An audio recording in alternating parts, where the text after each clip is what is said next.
All right, guys, we're doing volume of a rectangular prism. Essential question: how can you find the volume of a rectangular prism? Connect. The base of a rectangular prism is a rectangular. You know that the area is measured in square units or units squared, and that the area of a rectangle can be found by multiplying the length times the width.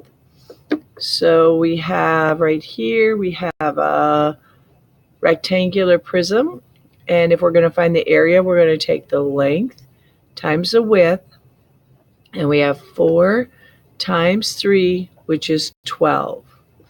So the volume is measured by the cubic. So to get volume, this was to get the base. So our base was 12 square units, or 12 to the second power. The volume is measured in cubic units, or units to the third power. When you build a prism, you add each layer of the cube. You are adding a third dimension. You're adding height. So here we just have length times width. That's when you're just doing volume. That's where we get the 2 from. We're taking 2 measurements. If I add more to it, and I'm doing height, I'm doing how high it is, then I'm adding another dimension to it, or another measurement. So that's why it gets to the third power. Yang builds a rectangular prism to shown to the right by using 1-inch cubes. The prism has a base that has a rectangular that has the height and the height of 4 cubes. What is the volume of the rectangular prism that Yang built? You can find the volume of the prism by cubic units by multiplying the number of square units in the base by the number of layers in the height. So we know our base is 12. Now if we look at our rectangular prism, here's 1. We have 1 layer. If we add 2 layers, we now have 12 times 2. If I add another layer, I have 12 times 3, which is 36.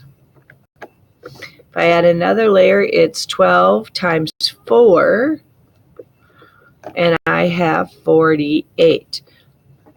We multiplied this by 12. Each layer is composed of 12. How does the volume change in each layer as each layer is added? You're doing another multiple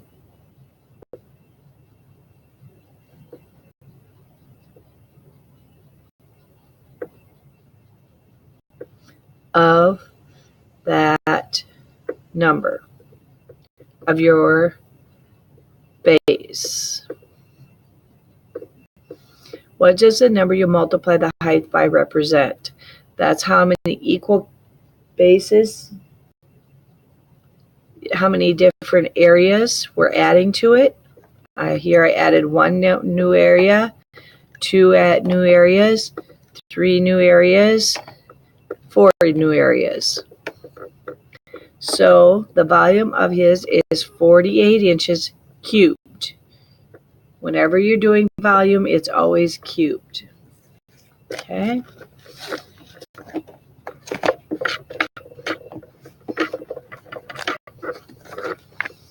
All right. Tanya stacks cube-shaped beads that measure 1 centimeter on each side of the square in the storage box. The box can hold 6 layers of 24 beads with no gaps that are overlapping. What is the volume? What is the dimensions of the base? Well, we know the base is the length times the width, so we have 6 times 4, or 6 times 24, I'm sorry. So we have 6 layers of 24 beads.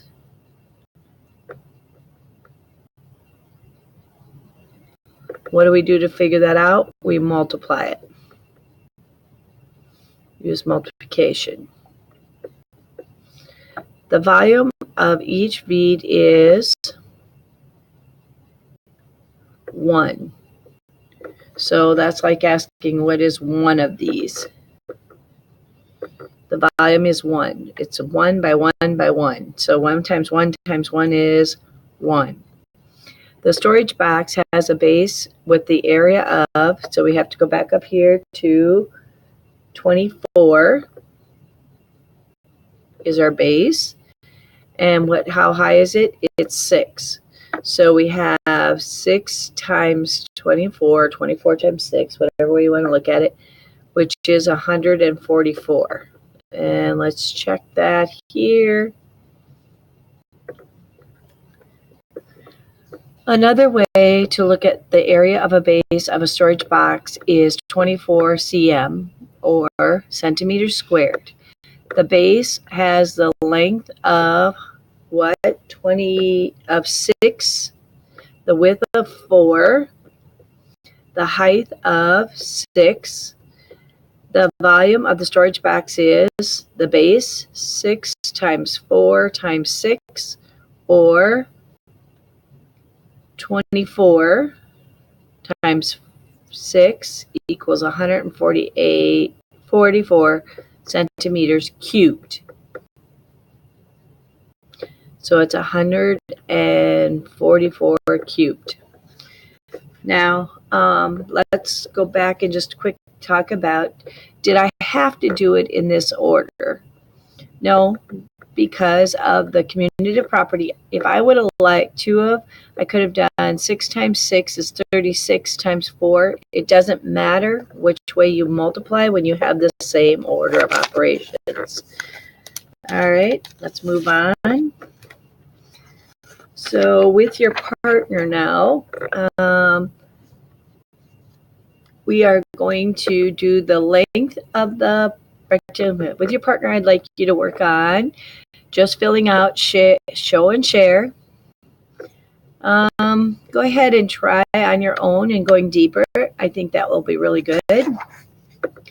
Then here's for your homework. For your homework today, I would like you to do all of this except for the writing and all of the back. Okay, enjoy volume. Length times width times height, or base times height.